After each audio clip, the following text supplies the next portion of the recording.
Shalom, saya Monique Rakers dari Fakta Israel. Saudara, Bapak Ibu sudah nonton video tentang MUI yang mendukung jihad, mengirim pasukan untuk membela Gaza dan melawan Israel.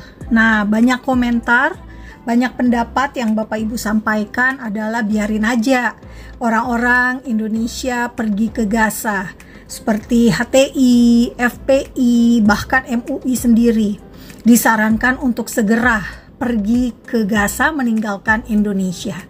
Nah, masalahnya Bapak Ibu semua, mekanisme untuk warga negara Indonesia pergi membela sebuah negara, apalagi dalam masa konflik, itu tidak ada mekanismenya.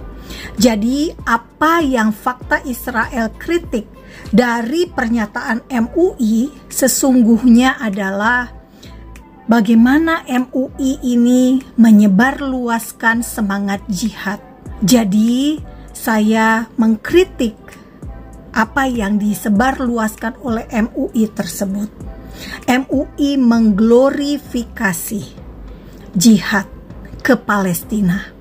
Kemarin Fakta Israel dalam video juga sudah menyampaikan bahwa penilaian ada kaitan antara terorisme dengan konflik di Palestina itu diutarakan oleh BNPT, Badan Nasional Penanggulangan Terorisme. Jadi jangan dibikin provokasi lagi gitu ya. Jadi Bapak Ibu, kita harus berhati-hati. Mungkin kita bisa komentar bercanda. Kita bisa bilang, iya MUI aja yang pergi. Tetapi yang bahaya adalah masyarakat Indonesia umumnya yang tidak terdidik tentu bisa mengambil mentah-mentah apa yang disarankan oleh MUI tadi.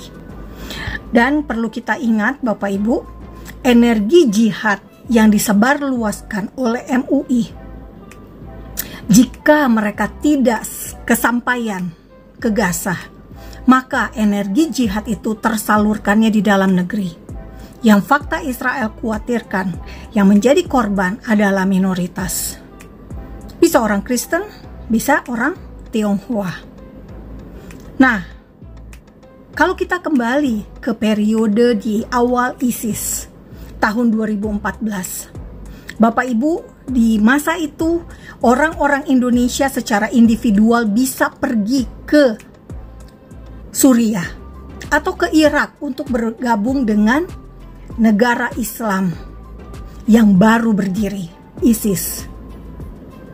Dan menjadi masalah. Kenapa? Karena sejak saat itu kita melihat Indonesia, negara kita ini semakin intoleran, semakin radikal. Sejak ada kerinduan untuk berjuang demi membela sebuah kelompok atau sebuah negara berdasarkan agama, maka akan ada pengaruhnya di dalam negeri. Nah, jadi kita belajar dari pengalaman yang sudah pernah terjadi. Jadi sungguh disayangkan ada pernyataan glorifikasi jihad tadi oleh MUI.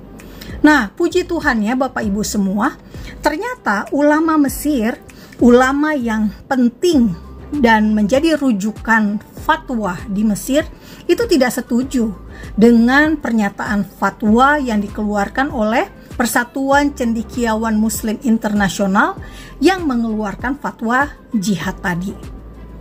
Jadi Bapak Ibu, apa yang Fakta Israel sampaikan, apa yang Fakta Israel tolak dari pernyataan MUI tadi, ternyata ada juga yang mendukung atau sama pendapatnya dengan Fakta Israel. Nah, Bapak Ibu bisa baca sendiri link berita yang Fakta Israel sampaikan.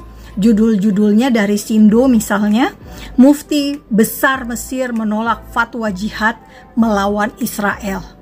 Apa alasan menolaknya?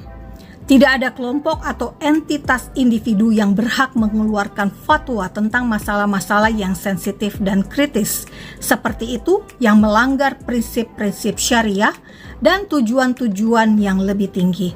Ini adalah pernyataan dari ulama Mesir, Mufti Besar Mesir Nasir Ayat.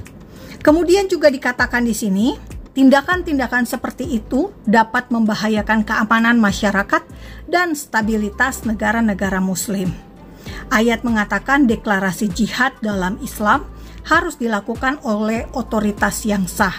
Di era kita saat ini, otoritas ini diwujudkan dalam negara dan kepemimpinan politik yang diakui, bukan dalam pernyataan-pernyataan yang dikeluarkan entitas-entitas atau serikat-serikat yang tidak memiliki otoritas hukum dan tidak mewakili umat Islam baik secara agama maupun dalam praktik. Ditambahkan, menyerukan jihad tanpa memperhatikan kemampuan bangsa dan realitas politik, militer, dan ekonominya adalah tindakan tidak bertanggung jawab yang bertentangan dengan prinsip-prinsip syariah yang menyerukan kesiapan, kehati-hatian, dan mempertimbangkan konsekuensi. Alih-alih menyerukan intervensi militer dan jihad, negara-negara Muslim sebaiknya mencoba meredahkan ketegangan. Luar biasa Bapak Ibu. Jadi beda banget dengan MUI kita. MUI kita ternyata masih ingin menimbulkan ketegangan, bukan meredam ketegangan. Dan saya bersyukur, Fakta Israel bersyukur ada ulama dari Mesir yang bisa mengedukasi kita, orang Indonesia. Saya berharap Bapak Ibu sendiri bisa melihat dan mengambil siapa yang pantas Bapak Ibu dengar pendapatnya. Bapak-bapak di MUI harusnya menjadi pembawa damai, harusnya mengedukasi bangsa Indonesia tentang sejarah Israel dan Palestina. Bapak-bapak di MUI harusnya mengambil peran besar dalam menuntun bangsa kita agar melek terhadap isu konflik Israel. Bapak-bapak semua ini bisa mengambil peran menjadi pembawa damai seperti di Uni Emirat Arab, di Mesir, di Yordania, di Maroko, di Bahrain yang sudah berdamai dengan Israel. Contohlah, tirulah yang membawa kedamaian, bukan memprovokasi orang Indonesia. Jadi, saya berharap video ini bisa Bapak Ibu sebarluaskan. Dukung pelayanan edukasi Fakta Israel agar bangsa Indonesia bebas dari kebencian dan anti-Israel. Kita harus sembuh dari penyakit kebencian ini, karena kita tidak bisa memilih menjadi orang apa ketika diciptakan. Salam damai dari Fakta Israel, damai hanya bisa tanpa teroris. Am Yisrael Hai, bangsa Israel hidup.